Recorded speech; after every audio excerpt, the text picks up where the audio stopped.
Fala minha galera, tudo bem com vocês? Tudo tranquilinho? Vamos aí para mais uma aula de farmacologia e meio de contraste. Para quem não me conhece, meu nome é Celi Anderson e sou tecnólogo em radiologia. E na aula de hoje, vamos dar uma olhadinha aí, do que são meios de contraste, só para estar revisando, só para estar colocando na cabeça de vocês o que é meio de contraste e quais os tipos de meio de contraste, onde também nós vamos ver, as reações que os meios de contraste, esse fármaco, ele pode causar no paciente. Beleza, galera? Vamos dar início a mais uma aula. Eu tenho aí uma imagem, na verdade, algumas imagens que se retrata algumas estruturas onde o contraste está agindo. De uma forma grotesca, eu sempre gosto de passar para vocês que o contraste, ele passa a agir ali na estrutura que quer ser visualizada de uma forma que aquela estrutura ela possa se ressair, das demais, que ela possa dar um brilho muito, assim, um brilho bonito das demais, não é verdade? Então, por que os meios de contrastes, eles são necessários?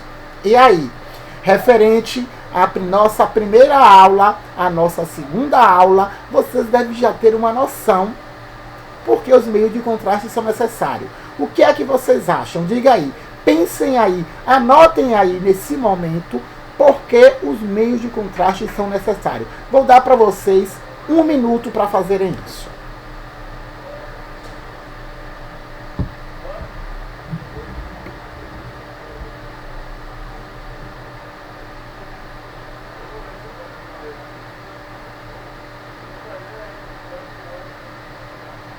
Vamos lá, galera, vamos pensando.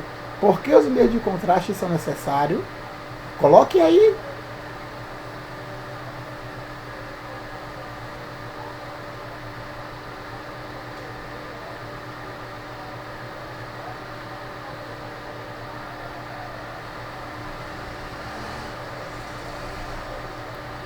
O minuto já está se acabando, hein, galera? Vamos nessa? Quero ver todos colocando porque os meios de contraste são necessários.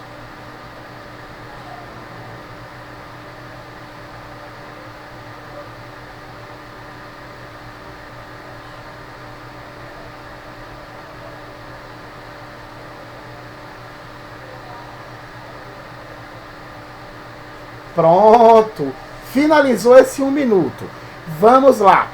Quem colocou da forma que eu irei falar está correto, tá? Se colocou da forma que eu irei falar é porque eu já sei o que vocês aprenderam, das aulas anteriores quando a gente falou de meio de contraste. Vamos nessa. O órgão, os órgãos, eles praticamente, eles são de mesma densidade, ok? E dos mesmos números atômicos, beleza? Devido a isso, se você fizer um exame convencional, exemplo, um exame de raio-x convencional, quando você for olhar a radiografia, você vai ver as estruturas ali, da mesma densidade. Muito embora a gente sabe que em uma radiografia a gente pode conseguir identificar ali a parte óssea e a parte mole devido ao seu grau, de densidade, através das cores, onde uma forma mais clara a gente tem o que? A parte óssea. E uma forma mais escura nós temos aí, parte moles. Beleza? Isso é uma radiografia convencional. Quando é inserido um meio de contraste no paciente, o que vai ocorrer ali com essa densidade das estruturas? Uma vai ficar mais densa do que a outra. quê? Porque vai mudar o número atômico. Então, o meio de contraste, ele vai ser necessário para quê? Para dar um contraste na estrutura que vai ser visualizada. Para poder diferenciar, né, um determinado tecido, um determinado órgão, dos tecidos, os órgãos ali, ó, circundantes. Então, todo meio de contraste, ele vai ser baseado no princípio de suspensão ou solução atóxica, que contém uma proporção significativa de elementos com alto número atômico. Então, se a gente tem ali, ó, uma determinada estrutura com a mesma densidade, com o mesmo número atômico, e aí a gente injeta um determinado fármaco, aquela determinada estrutura, ela vai ficar com alto número atômico. No momento que fica com alto número atômico, aquela parte que está com alto número atômico, ela vai se ressair das demais. Ou seja, ela vai dar uma tonalidade de cor diferente das outras. Tranquilo, galera? Beleza? E quais são os contrastes utilizados? Nós temos aí, ó, contrastes negativos. O ar. O duplo contraste. Você tem aí o ar, tá? Ou o contraste iodado e bário, que são contrastes positivos. Vamos lá. Quando a gente se refere em contraste negativo, são aqueles contrastes que não são artificiais. Por exemplo, o ar é um contraste negativo, gordura é um contraste negativo, a água é um contraste negativo. No momento que, observem aí, no momento que eu tenho um duplo contraste, eu vou misturar um contraste positivo com um contraste negativo. Por exemplo, para alguns exames, não sei se vocês já deram exames radiográficos, exames radiológicos, não sei se vocês já deram, mas para alguns exames é necessário que o paciente ele faça o quê? Inspire, segure. Ou seja, você está colocando nele ali o quê? Um contraste negativo, o A. Ok? Beleza? E para alguns exames, você vai tomar um determinado contraste positivo, que pode ser o iodado, o sulfato de bário, o gadolínio, e vai fazer o processo de inspiração e segurar. Nesse momento, está se utilizando ali, ó, duplo contraste. Quando é um contraste negativo, só vai ser o A. É aquele procedimento que geralmente vocês fazem aí na radiografia de tórax, né? Você puxa o A, segura, o técnico vai lá, dispara a radiação e depois você solta. Pronto. Aí você teve aí um contraste negativo. Quando a gente tem um contraste, na verdade, um duplo contraste, é onde você está misturando aí, ó, o contraste positivo com o contraste negativo. Ok? O contraste positivo é aquele contraste que é o artificial, é o fármaco, né? Que é o iodo, o sulfato de bário, o gadolínio. E aí a gente tem contrastes densos, que são os contrastes que eu já falei para vocês, os positivos, que é o iodado, o sulfato de bário, que é o baritado, e o paramagnético, que é qual? O gadolínio. Tranquilo, galera? Ficou claro aí para vocês? Temos aí ó, o contraste venoso e o contraste oral. O contraste venoso, ele é iônico e não iônico. ok? Iônico e não iônico. O sulfato oral, desculpa, o contraste oral é o sulfato de bário. Então, todo exame que vocês irão fazer, que vai ser utilizado o contraste oral, vai ser o sulfato de bário. Ah, eu posso tomar o iodo por via oral? Pode, não tem problema algum. Mas só para que vocês saibam a diferença, tá? Aí, ó, o sulfato de bário, tá? É o meio de contraste baritado para exames radiológicos gastrointestinal pelo método duplo contraste. Vamos lá. Por que gastrointestinal? Mais uma vez, vou trazer para vocês, vou dar uma revisada para vocês em exames radiográficos. Não sei se vocês ainda tiveram essa matéria. Se tiveram, massa, vão revisar. Se não tiveram, esse é o momento de vocês aprenderem como faz a utilização do contraste. Muito embora a gente vai ter uma aula específica para isso. Mas vamos lá. Não, na primeira aula, né, primeiro slide, aquele que estava meio ruinzinho, eu expliquei bastante, né, qual a diferença de como se toma ou não toma um determinado contraste. Mas eu vou explicar novamente para que vocês tenham noção e para que revise. Beleza? Então olha lá. O sulfato de bário, ele não é hidrossolúvel. Beleza? Ou seja, quando se trata de um contraste hidrossolúvel, vocês, de maneira e hipótese alguma, pode colocar ele, né? Pode enviar esse contraste para uma estrutura aquosa. Por quê? Porque se é hidrossolúvel e você envia para uma estrutura aquosa, o que vai acontecer com aquele determinado contraste? Ele vai ser diluído naquela estrutura. Não é isso que acontece? Pronto. Como o bário, ele não é diluído em água, ele é utilizado aonde? Principalmente nos exames gastrointestinais.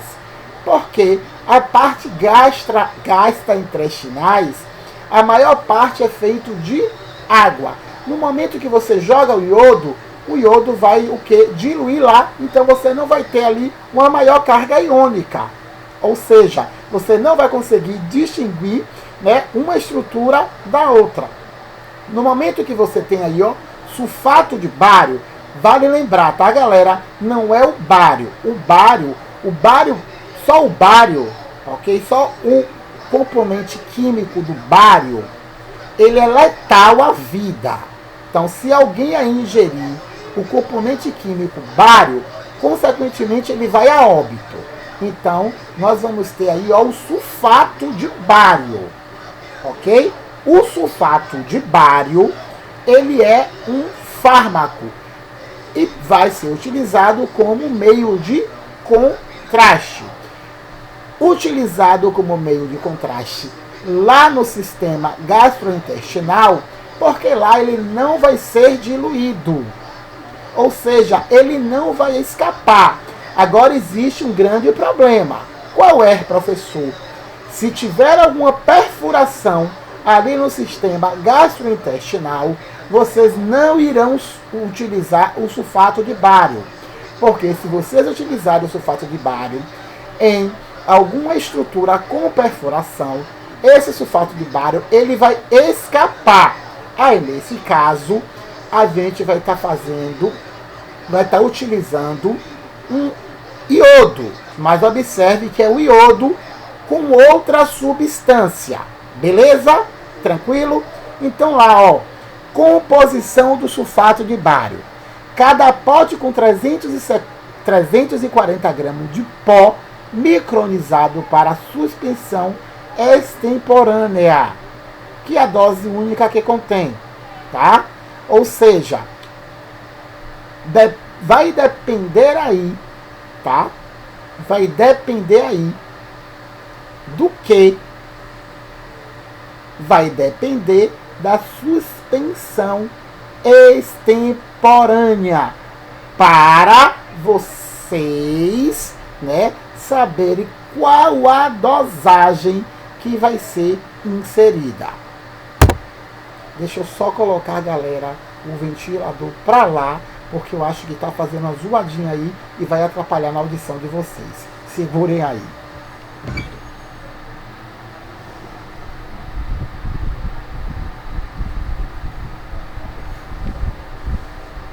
Pronto, acho que melhorou. Peraí. Pronto, agora acho que melhorou. Informações técnicas. O duplo contraste é um método radiográfico no qual o sulfato de bário e o ar vão fazer uma fina película, permitindo que o contraste positivo e um negativo mostrem detalhes ao exame radiográfico. Observe essa imagem aqui, tá? Vocês conseguem distinguir, vocês conseguem dizer que imagem é essa? Vocês conseguem? A gente tem aqui o sistema gastrointestinal, na verdade, o intestino. Vocês conseguem visualizar que tanto o sulfato de bário quanto o ar, ele consegue fazer diferenciações. Olha para aqui, olha essa parte daqui e olhe essa daqui, tá? Observem aqui, tá? Isso aqui, ó, galera, é o contraste agindo. Aqui você tem a estrutura normal, tá? Observem alguns pontos onde você tem a estrutura normal. E no momento que você utiliza o duplo contraste, você começa a ter uma outra visualização. Vocês começam a observar na imagem que uma determinada parte da imagem ela é mais brilhosa e a outra é opaca. Olha essa parte aqui, ela não está opaca. Olha essa parte aqui como brilha. Deu para entender? A distribuição do agente do contraste no organismo do paciente. Vamos lá. Após a infusão venosa do agente de contraste, ocorre a intensa opacificação, ou seja, o mesmo que realce, o mesmo que impregna, o mesmo que capta de todos os vasos sanguíneos atingidos pelo fluxo desse determinado do contraste. O grau de realce ou opacificação está diretamente relacionada à quantidade do iodo na dose administrada. Inicialmente, o contraste intravenoso pela veia distribui-se livremente e rapidamente do compartimento vascular para o extravascular, que é o único local de exceção, que é o sistema nervoso central, onde o compartimento extravascular não é permeável ao contraste. Cerca ali de 90 segundos após a injeção, o equilíbrio é atingido. Portanto, o contraste após a injeção passa a apresentar 3 fases no nosso organismo. Fase de bolo, arterial. Fase de não equilíbrio, venosa ou portal. E a fase de equilíbrio, que é a fase que vocês vão capturar a imagem. O que eu quero dizer aí é o seguinte: no momento que o contraste ele é inserido, ele tem percursos a ocorrer. No momento que é inserido um contraste intravenoso, o que vai levar para o local específico são o que? São as veias, ou seja, é a veia. No momento que o contraste ele está percorrendo até o local determinado, aquela determinada veia, ela sim vai aumentar o que? O seu número atômico. Certo? E aí, ao chegar ao destino final, ou seja, o destino indicado, né? O destino de propósito, você vai ter o realce ali da estrutura. E desta forma, a administração do contraste, ela terá 3 fases. A primeira fase, como eu disse a você, a fase de bolo, ou seja, a fase que o contraste está passando ali pela artéria, que está passando ali pela veia, tá? A fase de não equilíbrio é a fase que está chegando ao seu local de origem.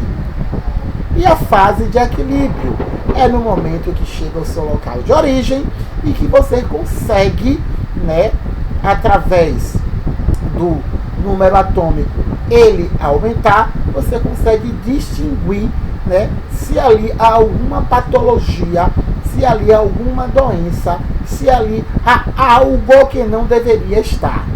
Tranquilo, galera?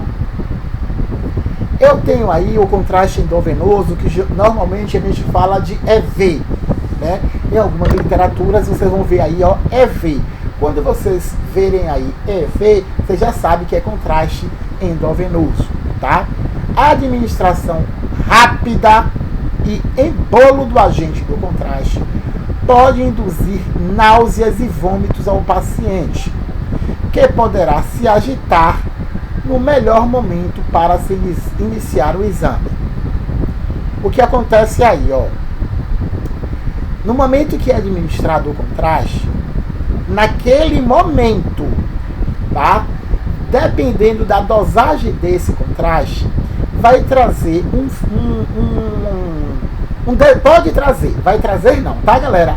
Pode trazer um desconforto ao paciente, tá?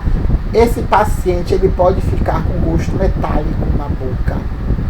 Esse paciente, ele pode sentir, né, náuseas. Né? Esse paciente, ele pode ficar ali enjoado, que é náuseas. Ele pode sentir ali a vontade de vomitar. É normal. Pode ocorrer. Como também não pode ocorrer. Tá? O que ocorre aí, quando esse paciente ele começa a ter esses efeitos, no momento que se injeta o contraste, vale ressaltar. Estou sendo bastante prolixo. Por que eu estou sendo bastante prolixo? Porque em uma aula gravada, a gente tem que ser prolixo e explicar de diversas formas, né, para que vocês aí do outro lado entendam. Se fosse uma aula ao vivo, era de uma forma mais sucinta que eu iria falar. E aí vocês iriam dizer se teriam dúvidas ou não. Mas como é uma aula gravada, eu sou um pouco mais prolixo. Eu vou fazer diversos arrodeios, eu vou explicar de diversas formas para chegar a um denominador comum e para que vocês entendam. Certo, galera? Beleza? Então, o que vai acontecer aí é que quando esse agente de contraste, tá? O paciente, ele venha ingerir, ele pode sentir algum desconforto. E esse desconforto vai agitar o paciente. Isso é legal, professor? Não. Não é legal. Porque na maioria das vezes pode ocorrer que o contraste, ele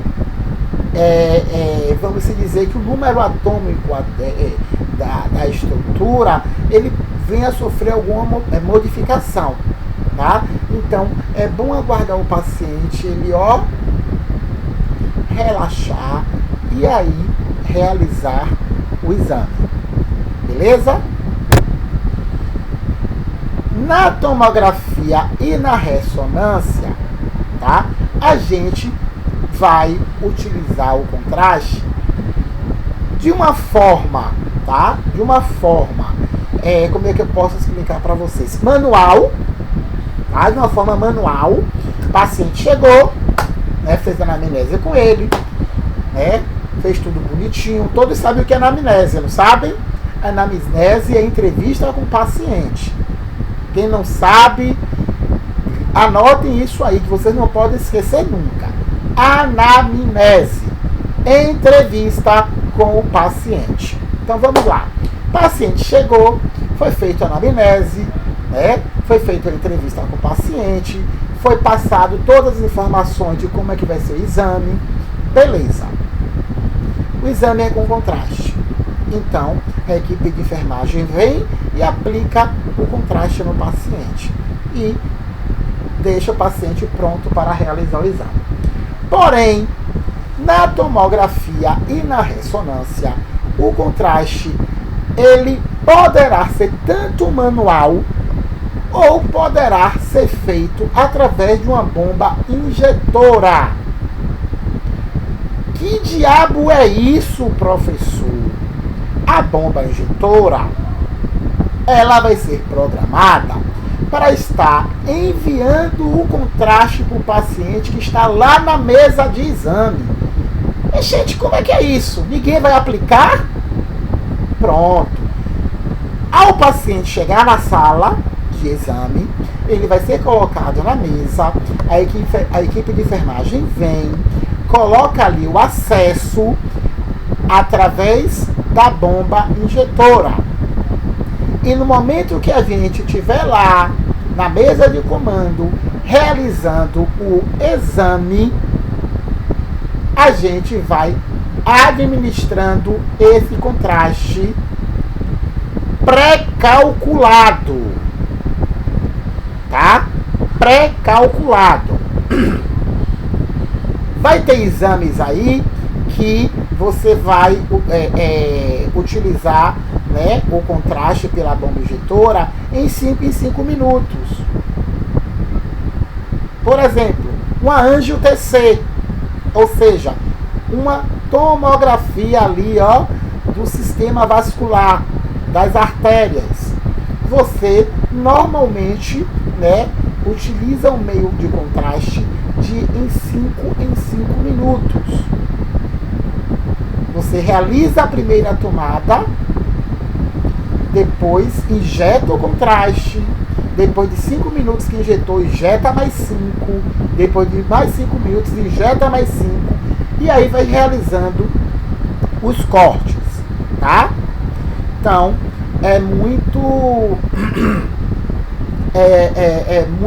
como é que eu posso dizer, tem que ser de muita atenção, porque cada protocolo de tomografia ou ressonância possui o seu time delay, ou seja, o momento do disparo ao raio-x com o início da administração do contraste. Foi como eu disse a vocês, tá?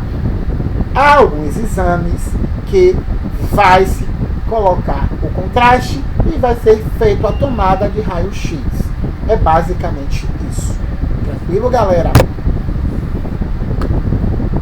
Contraste venoso, a orientação mais comum é de quilo por ml, tá? Aí vai depender do contraste, se vai ser o sulfato de bário ou se vai ser o iodo.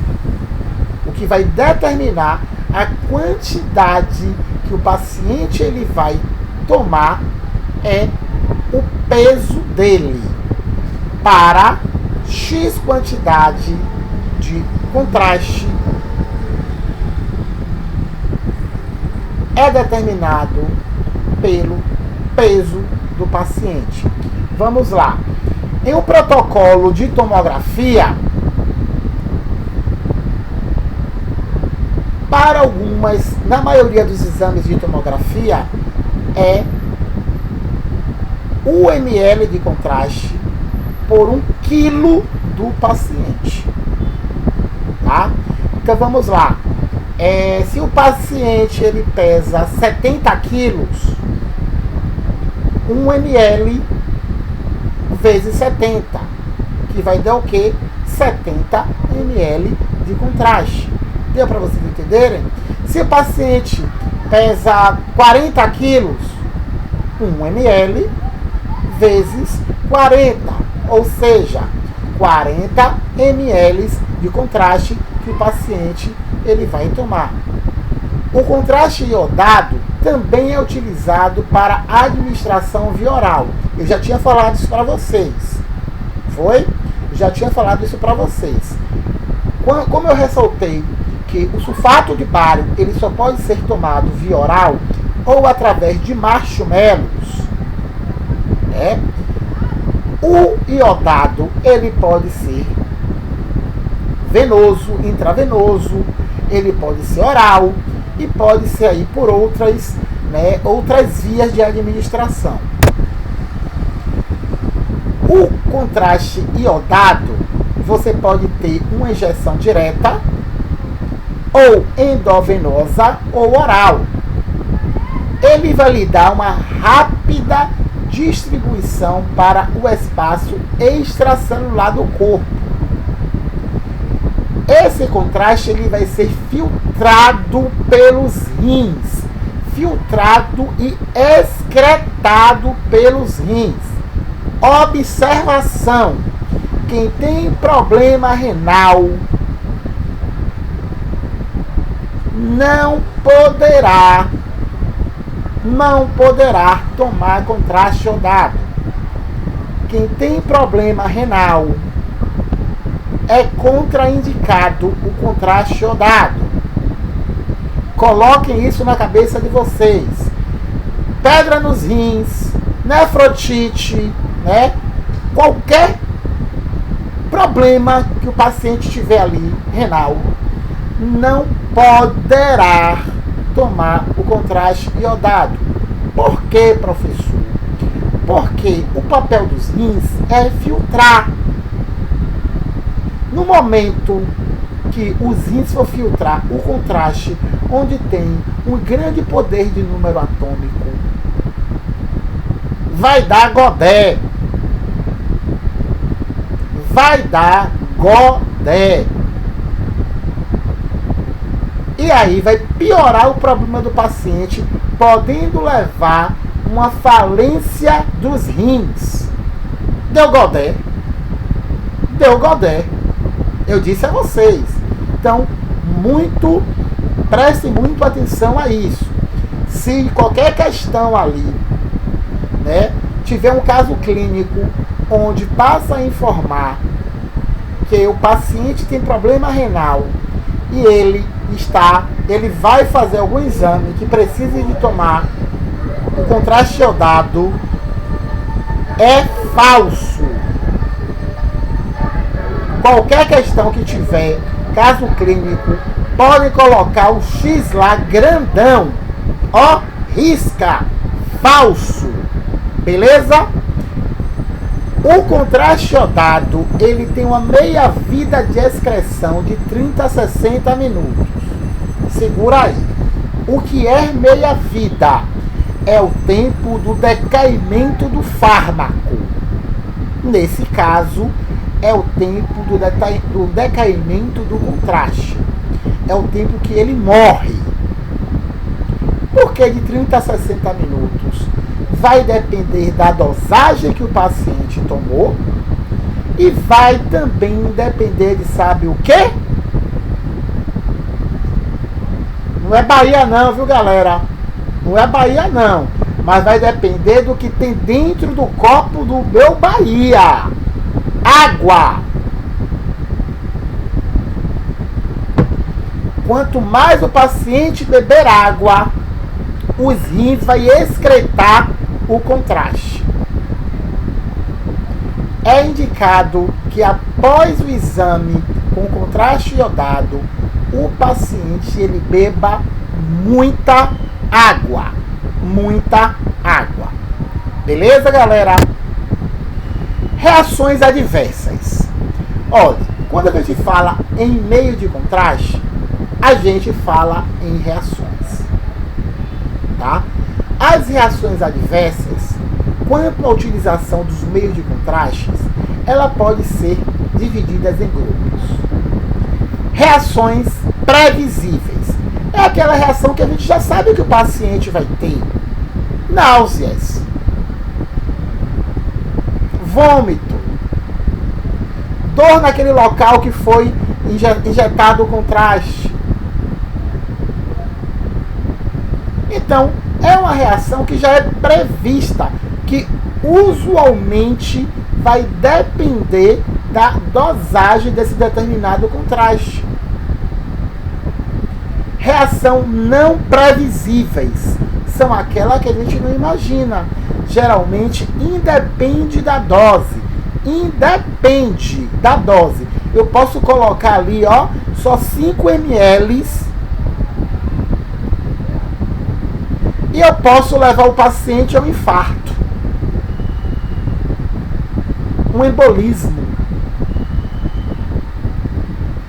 Então, observem aí, quando for uma reação previsível, usualmente depende da dose que vai ser injetada. E quais são essas reações previsíveis? Náuseas, enxaqueca, dor de cabeça, vômitos, dor no local onde está sendo injetado o contraste, gosto metálico na boca, sonolência. E quando a gente fala de reações não previsíveis, independe da dose que a gente vai dar para o paciente. Independente da dose que a gente vai dar para o paciente pode ir a óbito. Ou o paciente pode ter um infarto, um embolismo pulmonar. Beleza, galera? Ficou bem claro isso aí para vocês, das reações previsíveis e das reações não previsíveis? Por isso que é importante fazer anamnese. Eu disse para vocês o que é anamnese. Anamnese é o quê? Entrevista. Procurar saber do paciente se ele é alérgico a algo. Ó, geralmente, galera, eu gosto sempre de contar isso para vocês. A gente pergunta ao paciente: o senhor tem alergia a iodo? Vocês acham que tem paciente que sabe o que é iodo?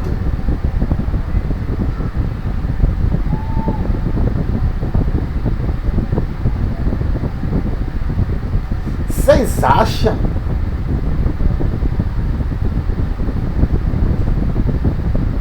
Imagine.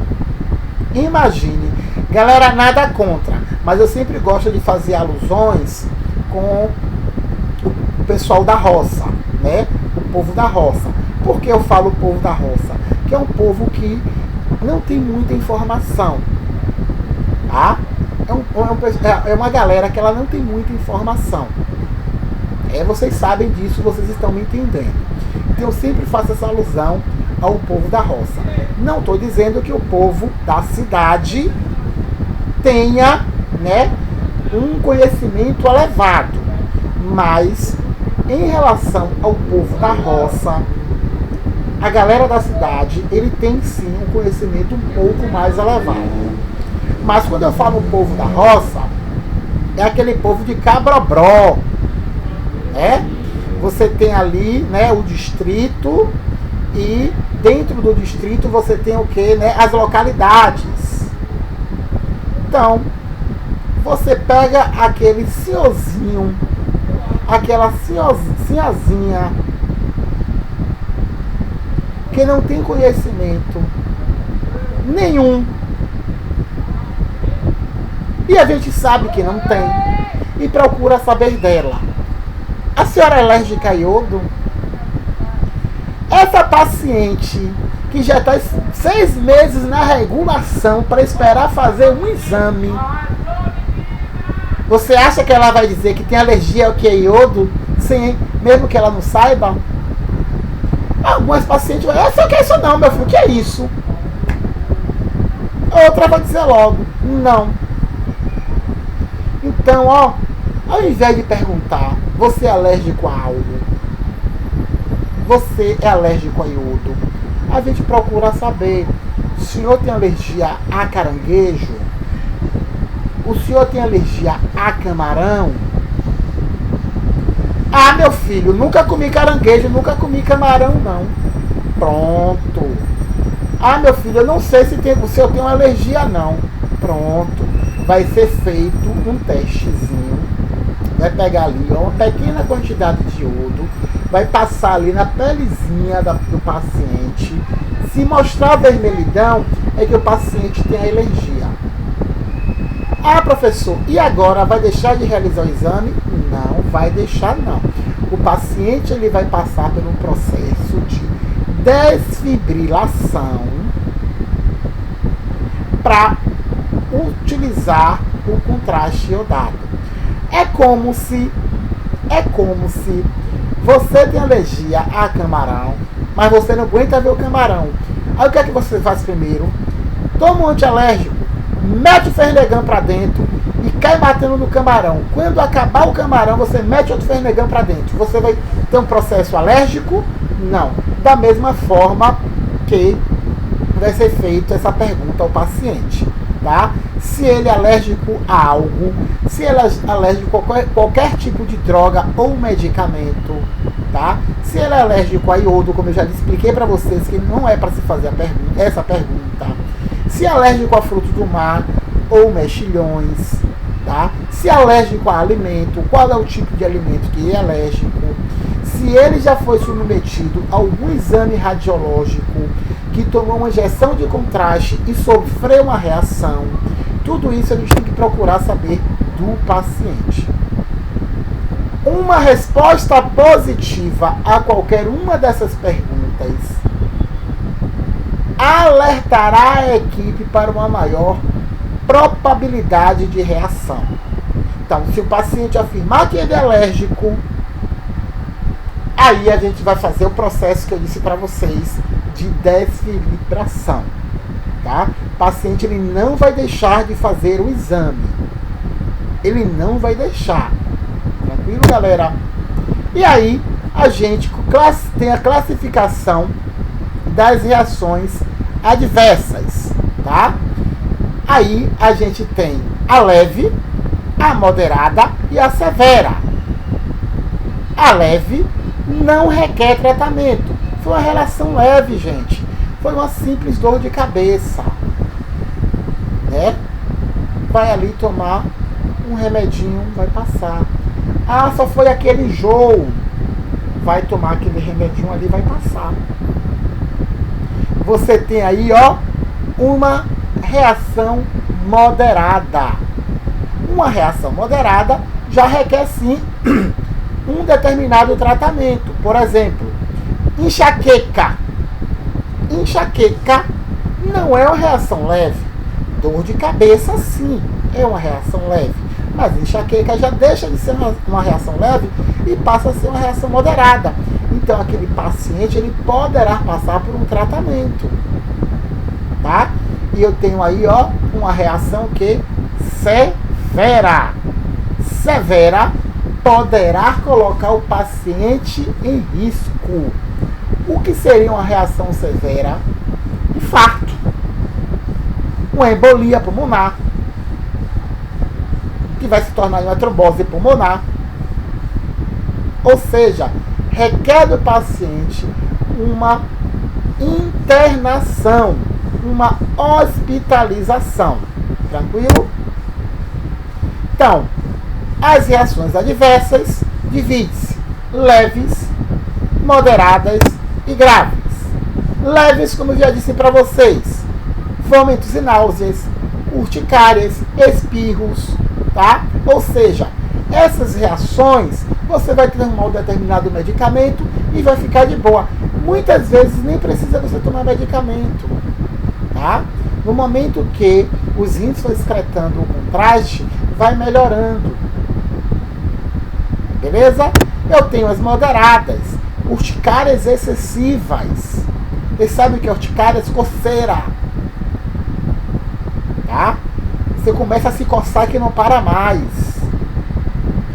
uma arritmia cardíaca, ou seja, o coração ele começa a bater mais rápido, acelerado. Vômitos excessivos. Não? Então, nesse caso, é uma reação moderada. O que é que o técnico observou ele vai fazer? Solicitar uma assistência médica. Chamar, né, a equipe médica.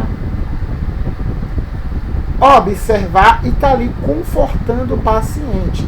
Galera, ó, hoje na saúde, eu gosto sempre também de ressaltar isso, que a humanização, ela tá fazendo falta.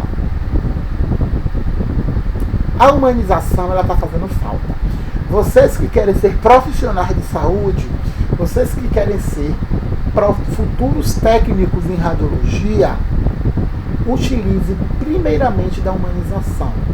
O bem-querer ao paciente.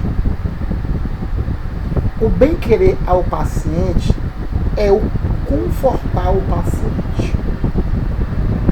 Eu canso de ver profissionais fazendo isso. Sabe o quê? Ah, uma dosezinha dessa de contraste, rapaz, você não é homem não, é? Se você não garante suas calças não, é? Assim mesmo. Dessa forma. Ah, a senhora é muito fresca. Nunca acontece isso com ninguém, só com a senhora é muito fresca. Quem sabe da sua dor é quem geme.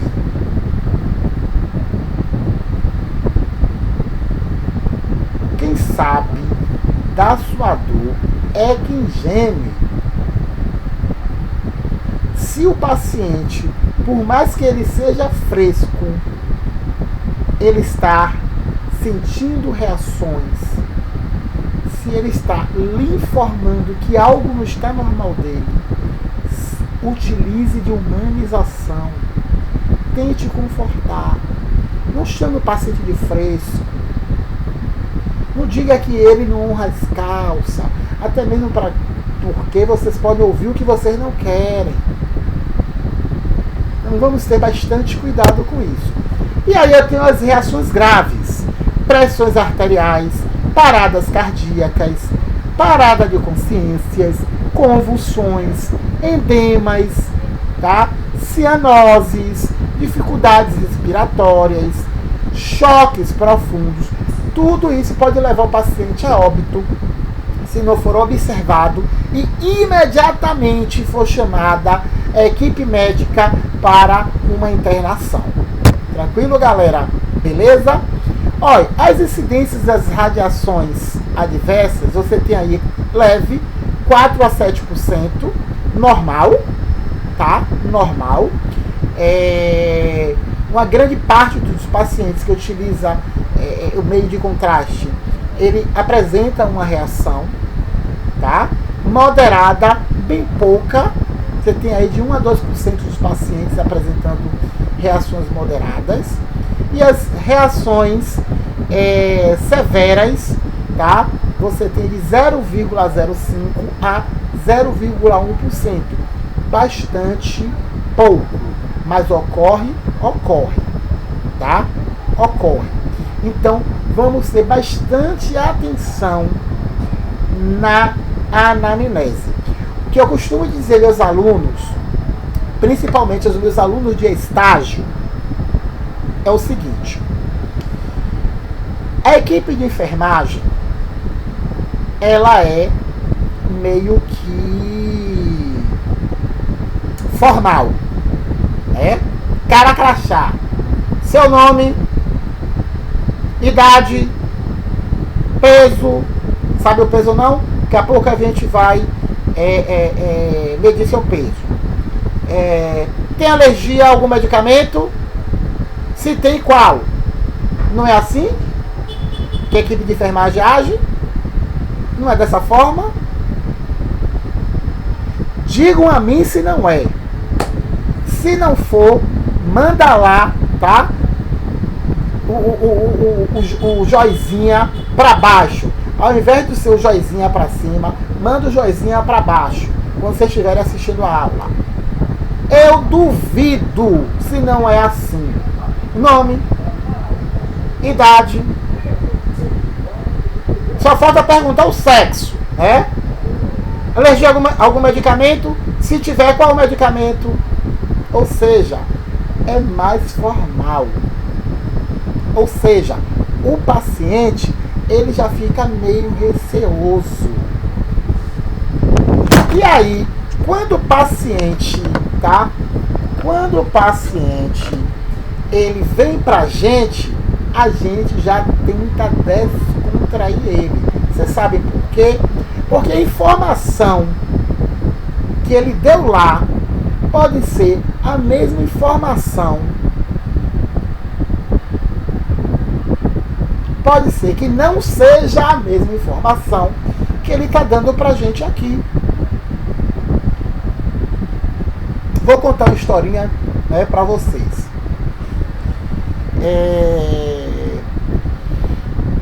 Eu estagiei na ressonância magnética em um grande hospital aqui em Salvador.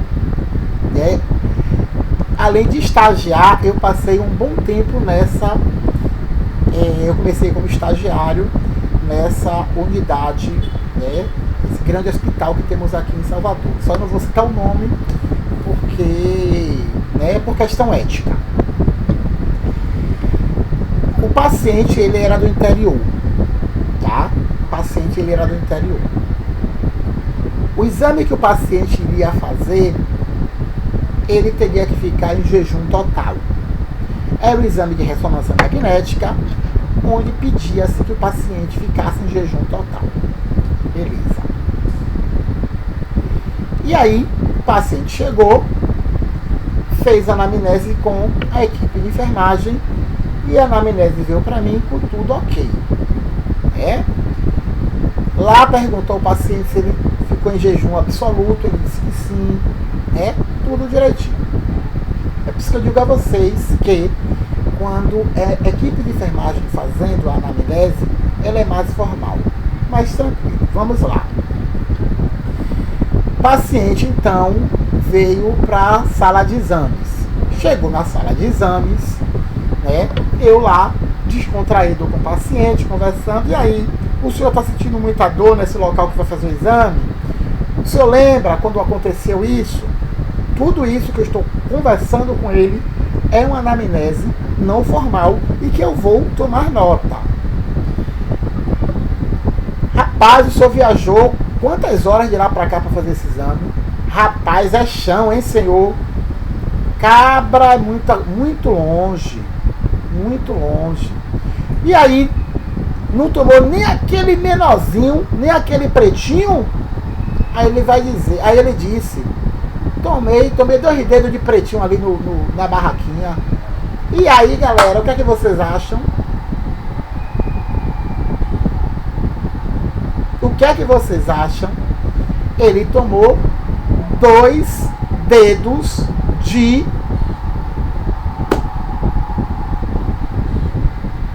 café.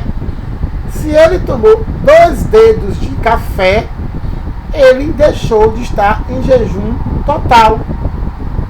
Ou seja, para a equipe de enfermagem, ele disse que estava em jejum total. Eu, de uma outra forma, já perguntei a ele, ele está o quê? Com 2 dedinhos de café. Deixou de ser jejum total, e aí o exame dele foi o quê? Suspenso. Muito embora eu sei que ele xingou a minha 20ª geração, porque eu suspedi o exame dele. Porém, o que acontece?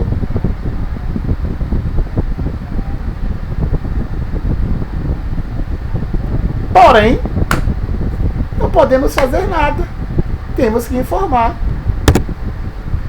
Preparo para possíveis reação, né? Reação do paciente, caso ele tenha uma reação adversa.